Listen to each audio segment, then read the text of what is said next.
Hey, what's up, everybody, and welcome back to That Triathlon Show, the podcast presented by scientifictriathlon.com. I'm your host, Michael, and this episode is Q&A number 55. And this episode will be a little bit late because for once I wasn't able to pre-record the episode well ahead of schedule, and I'm actually recording this on Thursday morning, the day when it should already have gone out early on in the morning, because I've been sick and lost my voice completely, and you can probably hear that I'm still recovering a bit from that, so my voice isn't exactly back to normal, but it's good enough, I think, that I will give this podcasting thing an attempt again, and hopefully I can get this episode out, and my voice will remain intact throughout. We will see about that. But we have a couple of great questions today, so I do want to do my best to get them out on Thursday as usual, even though it will be a few hours later than you're used to. Before we get to the questions, a big thanks to our sponsors, Precision Hydration, that you can find on precisionhydration.com. Precision Hydration are experts in hydration, electrolytes, and how electrolytes should be used in especially long, hot and humid races, like, for example, Kona coming up just this Saturday. That will be exciting to see. Hydration and nutrition is, of course, a key part of long-distance triathlon. And when the climate is hot and humid, even more so, those electrolytes that you get in with your hydration can be a key component. And we're talking specifically about sodium there. Precision Hydration has created a free online sweat test that consists of just a few simple questions that you answer, and they have validated that against real measured sweat test data with medical grade devices. So you can go and take that quiz, and that will give you a very good estimate for how much sodium you lose in your sweat, and that will then give you a hydration strategy that you can use in racing. Check them out on precisionhydration.com and use the promo code THATTRIATHLONSHOW, all one word, all caps, to get your first box or tube for free. And big thanks to Roka. Roka is, of course, one of the main sponsors of the Ironman World Championships. The swim course is sponsored by Roka, and you will see a lot of athletes wear the Viper swim skins, Roka's premier swim skins that are really, really fast in the non-wetsuit conditions in Hawaii for the World Championships. So check that out if you're watching on the live stream. In addition to swimskins, Roka are leaders in categories like wetsuits, tri-suits, goggles, and eyewear in general. So you can check out all their products on roka.com, that's ROKA.com, and get 20% off your order with the promo code TTS, all caps. So let's get into the first question for today, and this one is from Jim, I believe. Yes, Jim. Jim writes, "Hi Michael, what should I do in the base phase to improve my running speed? I would like to get my 5K time under 20 minutes, so that's 4 minutes per kilometer or 6:26 per mile, and be able to run sprint triathlon run legs at 7 minutes per mile or 4 minutes 21 seconds per kilometer. In the base phase, should I be doing form running and plyometrics type of workouts to improve strength and economy, or threshold or short sprints, strides during running workouts? For some background on my sub 20 minute 5K, in my mid 20s, I ran mid 18s for the 5K and 24 minutes for 4 miles. For about 20 years, I focused on cycling, running in the winter only for the first 10 years, and no running the second 10 years. For the last 5 years, I have been competing in triathlon. My 4-mile races are now 28 minutes, and 5K this year was 20:38. So Jim has 38 seconds to go. I generally have 8 to 10 hours per week to train and target 3 workouts per week in each discipline. To improve my running, I would guess I need to run 4 times per week, maybe training some cycling, but I would like to know where to focus those running sessions." All right, thanks for your question, Jim. First, I think that if you do achieve that 20-minute 5K, then your goal for the sprint distance leg 5K should be a bit faster, because what you said there with 7-minute miles, that is a 21:45 sprint distance 5K. And a good rule of thumb is that your sprint triathlon run leg should be at a pace that you can run your open 10K run pace. And based on, for example, if you plug in your 5K run pace and assume that you have run a 20-minute 5K into something like the Macmillan running calculator, you can see that a 20-minute 5K corresponds to a 6:41 pace per mile or 4:10 per kilometer for the 10K. and that 10K would then be 41 and a half minutes. Another rule of thumb that you might see is that for a sprint distance triathlon, add 1 minute to your open 5K time. So that would be 21 minutes. So either way, I think that 21:45 is on the high side. And if you manage to run 20 minutes, then you should target low 21s for sure, or right around 21. So that's to answer your question about the sprint tri-run legs specifically. So, or not, you didn't have a question about that, but I think that if you do achieve your 5K target of 20 minutes, then your sprint triathlon run target should be a bit faster than you actually set it at. And actually, the second question for today is about reducing the gap between open running times and triathlon run times. So I'll tackle this part in a little bit. But as for the rest of your question, I think that it's I don't think it's completely applicable to just the base phase, to be honest. Because if you're targeting something like a PR, then I don't think that, sure, you can do PRs in the base phase, but I don't think that's something that you should necessarily target. And if you want to hear more and hear about what I recommend for the base phase, listen to episode 201 that we just recently published with James and Lockie and myself. And one of the main things that we kept coming back to is that now in the base phase is not the time to try to be in peak fitness or set PBs. If it happens organically, fantastic, but it's not the time that you're really trying to focus on being your fastest ever or strongest ever or whatever it may be. That being said, the kind of run training that I do like to include in the base phase, this is not focused on getting you into peak 5K shape. It is focused on improving your neuromuscular system and your movement quality and building up your aerobic base. But I do like to include quite a bit of strides and hill sprints and also some fartlek style sessions to maintain your VO2 max, but without specific pace targets. So for example, a good sort of maintenance VO2 max fartlek would be something like 10 times 1 minute fast, 2 minutes easy. And it can be on rolling terrain or something like that. You can play around with the terrain and, for example, run to the clearing in the forest or whatever it may be. So not something that you go to the track and try to hit specific paces, but just running fast, alternating fast and easy running in a fartlek style. So that those would also feature, but the neuromuscular and movement quality type of training that I really like are those strides and the hill sprints as well. Strength training and in the base phase, especially in the beginning of the base phase, it's not all about heavy weights or mostly not about so heavy weights. Actually, it's a lot about just doing various exercises, some maybe body weight and home-based strength training, but just focusing on really great form, really great functional quality, and teaching the nervous system to fire all the right muscle groups. And that will then help set you up for better running, but it will also help set you up for better strength training later on, a bit later on. It doesn't necessarily take that long to get into starting to lift some more heavy weights. So that's one aspect of it. Plyometrics, yes, they can be great to add here. I don't necessarily add them by default into the very early stages of base training, but I don't see any harm in doing that, for sure not. The thing is, though, that when you start to do plyometrics, I think that you need to do it throughout the season from that moment to maintain it, because you lose the benefits of it otherwise.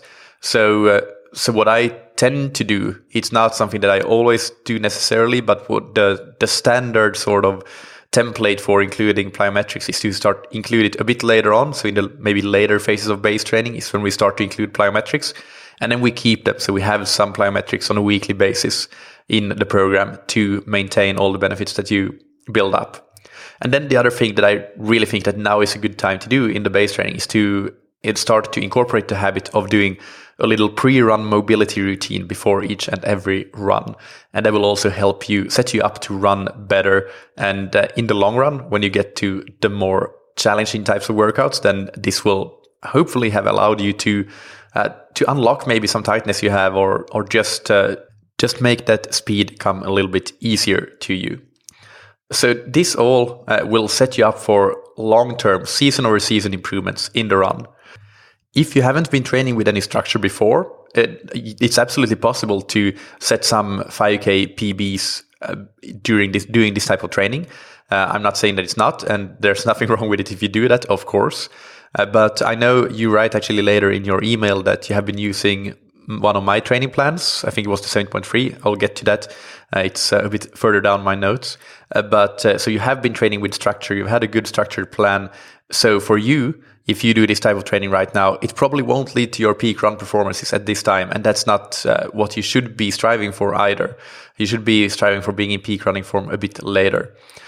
So for now, I will go on to giving some general recommendations for what to do when you actually get to that more specific preparation part of the season, when you start to put in the challenging training to reach your peak run performances, and when you really want to do that best ever 5K or sprint triathlon run. So the first type of key workout that I would prescribe really is to do intervals at race pace and possibly slightly faster than race pace, but not much faster. So for you, it might be intervals in the 6:10 to 6:26 pace range per mile, or 3:50 to 4 minutes per kilometer, and trying to progressively approach more and more race simulating workouts. So for example, early on in this specific preparation phase, you might do 10 times 400 meters at that pace with 400-meter jog recoveries. Later on in the build, you might do 15 times 400 meters. So you're up to 6,000 meters total with 100-meter jog recoveries. That is a super challenging workout. And it's not necessary to do that hard a workout to achieve your 5K goal. You don't have to do that kind of workout at race pace. It definitely should not be faster than race pace in that case. When you get to those challenging workouts, race pace is enough. Early on, if you feel really good and you end up pushing a bit faster than race pace, that's totally fine. When you get to those late build workouts, then just sticking at race pace for the 5K especially is perfectly adequate. But the thing here is that the pace throughout this period stays more or less the same, but the distance at race pace is what increases, and the recoveries between intervals also decreases. So the workouts get more challenging, but you're not making them more challenging with pace. You're making them more challenging with time at intensity and how much time you have to recover between bouts. The second key type of workout that I think you need is a strength building run. And same sort of thing here. The idea is not to get faster and faster in this run, but to go longer and longer at the same, somewhat challenging pace. And the intensity level here is simply something like mid-zone 3. So to give you an idea, it can be high zone 3 as well. But to give you an idea, around 30 seconds per kilometer or 45 seconds per mile slower than 5K pace. So maybe around 7 minutes, 10 seconds per mile for you.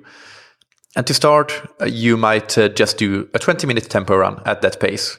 And then as you progress through the specific preparation period, you progress this to 25 minutes, 30 minutes, 35 minutes, 40, 45. And if you get to 45, that's already really, really good. You could go even further. But you could also at that point start to break it up into intervals with short jog recoveries. So something like 3 times 15 minutes with 3 to 5 minute jog recoveries. Ideally, to really squeeze every last % of gain out of these tempo runs, I want you to run them not on flat terrain, but to run on hills, undulating terrain, and just accumulate a lot of elevation gain. It can be even like doing them as hill. If you are lucky enough to live in a very mountainous region where you have long, sustained climbs, then you can do them as hill intervals. So do something like a bread and butter workout that I prescribe to a lot of workouts is 4 times 12 minutes uphill, and then 3-minute jog recovery. And you might jog back down, or you might keep jogging very slowly uphill if it's a really long sustained climb. The point here is that to just accumulate a lot of elevation gain. And this is an incredible strength booster. And I've seen athletes make fantastic improvements in run speed, and really speed, or like 5K race pace, on a menu consisting of mostly low intensity running and these hilly tempo runs. No intervals at all, no race pace. And these athletes still go out and smash their 5Ks. So actually, even if I talked about this workout second, I do think that it's the most important. It's more important than the race pace workout, because it builds your stamina, and the 5K is still, for a 20-minute 5K in particular, you need a lot of stamina to do that. But I guess the point isn't so much which one is better. Both are the best if you can combine them. And that doesn't mean that you have to do both of them every single week. Quite often I do something like doing 3 intense runs over a 2-week period, And that might look like 2 tempo runs and 1 race pace run. That would be a totally fine setup. These hilly runs, you obviously won't be using pace, but you have to rely on either running power if you're using that, or otherwise a combination of just simply RPE and heart rate. The final thing in this specific preparation period, or the final type of workout that I want to mention, is we do want to keep that neuromuscular efficiency that we've developed over the winter and the base phase. So I suggest incorporating strides and or hill sprints weekly. And you can do that as part of the warm-up for these other workouts, or even just incorporate them in some of your long intensity runs. For how to structure your run training on 3 to 4 runs per week, I would suggest that, as I said, over a 2-week period, try to get in 3 quality runs. And this is if you are focusing on the run in particular. If you are focusing on a more balanced approach, a complete triathlon approach, I might go as low as 2 quality runs, at least if you are only running 3 times per week. But even if you're running just 3 times per week, if your focus is more on the run for this particular moment, then I would suggest doing 3 quality runs over a 2-week period. And 2 of those would be tempo runs, and 1 would be that race pace or slightly faster than race pace run. So it could look like Tuesday, go to the track and do race pace intervals and incorporate strides in the warm-up and maybe plyometrics after the workout. Thursday, easy run, and Sunday, a longer run with a tempo segment, and do hill sprints in the warm-up to that run. Next Tuesday, you would do an easy run with plyometrics after again. The Thursday would also be an easy run, and Sunday would be another long run with a tempo segment and hill sprints in the warm-up. And if you do include a 4th run per week, then mostly that will be just an easy run as well. And it will definitely help you improve if you add that 4th run, absolutely, because volume is hugely important. But you may still be able to get your sub 20 without it, I think, because you are quite close. So just getting a specific structure and a bit more focus on the run, I think could be enough to help you get those last 38 seconds. So although it will help you for sure to do that 4th run, it's not necessarily like the be-all, end-all. Jim's email continues. Related question. The Canova training episode or Sweat Elite training episode, which included information on Renato Canova, points to the best distance runner doing a lot of threshold sessions. For an intermediate age group triathlete focused on sprint triathlon, that would seem to point to short threshold effort runs multiple times per week versus easy runs. Your podcast is fantastic. I have listened to every episode since I found it in early spring, and I use your training plans. They're also fantastic with a good structure overall and workouts that are effective and easy to execute. So obviously I couldn't leave out those last 2 parts. But the question here, and thanks for that, Jim, I really appreciate it. The question here is whether you should be doing more threshold sessions, potentially quite short, as you mentioned. Did you mention short? No, you just mentioned... Yes, points to short threshold effort runs multiple times per week versus easy runs. I don't know, not exactly. I will say, to start off, I tend to agree with a whole lot of what was said in that Sweat Elite podcast. I think that is a really valuable podcast that you should listen to again and again, because it contains a lot of really great information. And I think a lot of it applies really well to age groupers and age group triathletes as well. But I do think that you misinterpret it slightly. The emphasis isn't so much on frequency of those threshold runs or even tempo runs. It's on the duration of them. And the focus there was that they do really, really long tempo runs. And yes, they do frequent ones as well. They do a lot of them, many in terms of the frequency, possibly 3 of them per week, even 4 per week if you count some of those progression runs. But in a 200 plus kilometer running week, and with their unique abilities as athletes, it is sort of understandable that they can do it. But for you doing 3 to 4 runs per week, the emphasis shouldn't be on how often you do them, but how well you do them when you do them. And I think this is quite a common mistake that a lot of triathletes and runners fall into, which is to run their tempo pace too hard. So it's basically at threshold and not below threshold. And that means that they can't accumulate enough duration there, so the work ends up being too short. You should be able to accumulate 50 to 60 minutes of tempo in one single session, not necessarily right away, but once you've built up to it. And that's why I emphasized in the previous points or answers to your questions that you're not looking to improve pace over that period, but duration at the pace. And that is sort of the definition of strength when we talk about improving your strength. So I think there is really good evidence, both anecdotal and scientific, that you do come up to a point of diminishing return very quickly when you add more frequent intensity work to your schedule. And 2 hard runs per week is plenty. As I said, I recommend for your number of runs, to do 3 hard runs over 2 weeks. If you are doing 5 runs per week, sure, 2 hard runs per week would be fine, I think. Especially if you're a runner and not a triathlete. As a triathlete, it depends a bit on what you do in the other disciplines. But for you, 3 runs per week as a triathlete, 1.5 hard runs per week is plenty. It will be more than enough to improve your run.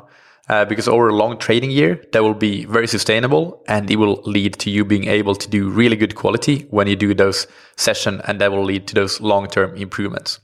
So thanks again for your question, Jim. I really hope that this helps you. The next question is from Bertrand in Belgium, who writes, "Hi Michael, quick question. What would you suggest as a good brick workout format to specifically reduce the gap between my open running times and my in-triathlon running times? Thanks in advance, Bertrand." Okay, so this is a great question, and it's one that I've covered before, I think, but it's well worth covering again. So first off, pacing on the bike and bike fitness are super important. If you don't have good bike fitness, you will see a bigger difference between your open run times and your triathlon run times. So quite surprisingly, often it is a focus on the bike that actually leads to better triathlon running. But equally, no matter how fit you are, even if you're Jan Frodeno, if you go completely all out and smash yourself on the bike, you will have a bigger difference between your open run times and your triathlon run times. And don't get me wrong here, a sprint or Olympic distance triathlon in particular, they are hard, intense affairs, but there should be a little something left in the tank if you want to really run well, really run to your potential. And you will probably gain more on the run because of that than what you would gain by using up those last few percentage points on the bike. Second, in particular for long distance, for half and full distance triathlon, nutrition and hydration are really key, but we won't cover that here. We have done it plenty of times before, but just to mention that that's also something to consider. And assuming that your bike fitness and your bike pacing and your nutrition and hydration are all right, then I would suggest that the following pieces of advice might help you reduce the times between your open run times and your triathlon run times. And I think actually, maybe surprisingly, that the brick workout is not the first priority. Instead, the first priority is that strength building tempo run on hilly terrain that I just talked about in the previous question. I think that is a really key component of strength, and for a triathlete, strength as a runner is much more important than speed. The question is really, how little can you slow down when you're already in a pre-fatigued state? We don't care about how fast you can run your fresh 400s on the track all out if you can't do a 4 times 12 minute tempo run on hilly terrain and do the last rep with as high quality as the first rep. And this goes even if the focus is sprint distance triathlon, because by the time you get to the run, you have 40 minutes or so of very hard work behind you. That's actually if you're quite fast. And if you do a 4 by 12 minute tempo interval workout, you do the last interval after 36 minutes of hard work, which is much closer to what you'll experience even in a sprint, let alone compared to an Olympic distance triathlon, which is really, really a lot about strength and not at all about speed. That being said, I'm absolutely a proponent of including faster intervals as well in your training, but it should just be done smartly and correctly and not overemphasized. And those faster intervals actually are probably working more to the effect of increasing the distance between, or the difference between, your open run times, because they might improve your open run times quite well, but not as well with your work, not work as well for your triathlon run times. And because that's where that strength work really comes into play. So that's why I think that like emphasizing the strength work over the speed work is the key here, even for shorter distance triathlon. What I mentioned there before about triathlon being about, and triathlon running being about, how little can you slow down when you're in a pre-fatigue state, or we can call it fatigue resistance. I consider fatigue resistance a major factor of your ability as a triathlete. And there's one very general and simple change that we can make to improve our fatigue resistance, and that is training volume. Both overall training volume, but also run training volume, if that's what we're focusing on. Simply put, if you go from 9 to 12 hours per training per week, for example, you most likely will do most of your workout being slightly more tired, slightly less recovered, and that will force you to adapt and teach your body to do even hard runs, whether it's track intervals or hilly tempo runs, on slightly more tired legs, and do them on days when you don't feel super great. Okay, so that was a long discussion about fatigue resistance and strength and their importance in triathlon running. But we do need to discuss that brick workout and the specificity aspect of it, and in particular, whether we should be doing hard brick workouts with race pace. And I think that yes, we should, but there's no need to overdo it. The reason I think that we shouldn't overdo it, and why I think that it's quite easy to overdo it, is that we can get a bigger run-specific fatigue-resistant stimulus with pure run workouts where you accumulate a lot of time at a fairly challenging pace, like that hilly tempo run. But when doing a brick workout with race pace, for example, you do get that, but you wouldn't do as big a brick workout as you would do the pure running session. So what I mean by that is that your total duration and intensity will be almost inevitably lower than what you would do in that pure run session. So brick workouts, they move towards adapting to race specificity versus building the engine. So if you're an astute listener, you know that in general, I think that while race specificity is important, it's not as important as building the engine, and more time should be devoted to building the engine compared to race specificity. So in practice, what I think that you should do is to do a few key brick workouts, and that might be 3 or 4 of them, even 2 to 4 of them. It really depends on the athlete. Some of my athletes do very few key brick workouts because I know that they have the capacity to run well off the bike already. They don't need more than a couple of reminders to do that. But you do 2 to 4 key brick workouts in the lead up to a race that include race intensity. That's a good amount. That's not overdoing it. Whereas doing them almost every week of the year, from January through the start of your race season and through your racing season, that would be overdoing it, and you wouldn't get the bang for buck that you would deserve for the work that you put in. So that's my recommendation. And as for how to do it, let's take an Olympic distance triathlon as an example. You would do these brick workouts. You would do a hard race-specific bike and then a brick run with, again, hard work, and usually race intensity. The bike might be something like 5 times 10 minutes at Olympic distance race pace with 3-minute recoveries, as an example, trying to accumulate quite almost the race duration in race-specific intensities. So if you do the bike in 1 hour, then you might do 40 to 50 minutes of race pace work. Then the run itself, you would build that up. So let's say you do 4 race specific brick workouts in the lead up. The first one might be simply 2 times 6 minutes at race intensity with 2 minutes recovery or even 1 minute recovery. And then you just increase by 1 interval per week. So 3 by 6 minutes, 4 by 6 minutes, and 5 by 6 minutes. And 5 by 6 minutes, let's say you run a 40-minute off the bike, that's 4 minutes per kilometer. So in 6 minutes, you do 1.5 kilometers. That 5 by 6 minutes is 5 by 1.5 kilometers, which is 7.5 kilometers. So that's almost, again, going up to the race distance in race pace.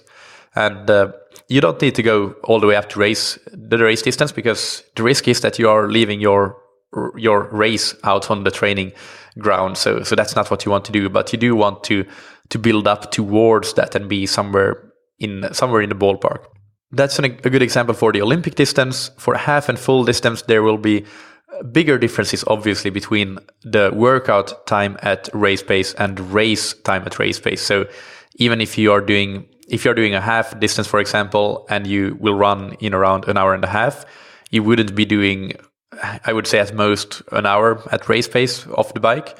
In total, I mean, they would definitely be split up into intervals as well, but no more than 1 hour is necessary, in my opinion.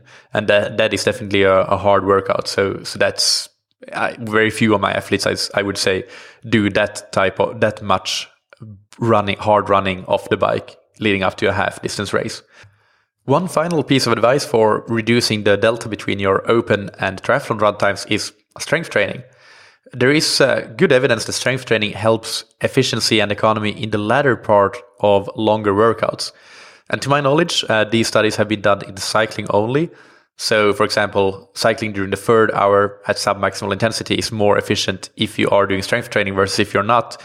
And we don't really know scientifically if the same applies to running off the bike. And it probably is such a niche question that it might never be studied scientifically. But I think the cycling studies do give us a clue that this might be a possibility that is occurring. And when combined with what I think I see anecdotally in athletes, in my opinion, even if we don't know the exact mechanism and we don't know whether it is absolutely true scientifically speaking, I think that strength training does help you run stronger off the bike. And here we're definitely talking about, as we talked about in the previous question, you don't go right into the gym and do heavy weights the first session, but you need to have that period of heavy lifting, high weight, low reps. There should be a significant portion of strength training that is dedicated to that type of strength training, and that is sort of like the secret sauce. That's the kind of strength training that is used in these strength training studies for endurance athletes to see whether there are improvements in things like economy and efficiency at submaximal intensities later on in workouts. And we discussed that in plenty of other podcasts. I'll link to one of them in the episode description. I'll also link to the other episodes that I mentioned, the Sweat Elite one and the base training one, so that you can check all of those out. But I hope that this helps, Bertrand, and that's it for today's Q&A. I hope you enjoyed it. Tune in again on Monday when I interview Pete McGill, or actually I have done that, so that was done pre-sickness, so my voice is more normal than it is today. And that is another run-focused episode, and definitely highly relevant for today's Q&A. So if you enjoyed today, you will definitely enjoy the talk with Pete. He is super knowledgeable. It was a real pleasure to talk with him and learn more about his thoughts on running. So stay tuned for that. Subscribe if you aren't already, and keep sending in your questions for Q&As to michael@scientifictriathlon.com, and it's Michael with a K. Big thanks to our sponsor, Precision Hydration, that you can find on precisionhydration.com. You can get your first box or tube for free with the promo code ThatTriathlonShow, all one word, all caps. And thank you to Roka for sponsoring That Triathlon Show. They are world leaders in wetsuits, tri-suits, swimskins, goggles, and high-performance eyewear. And you can get 20% off your order with the promo code TTS, all caps. Thank you, as always, for listening. Keep training smart and keep loving triathlon.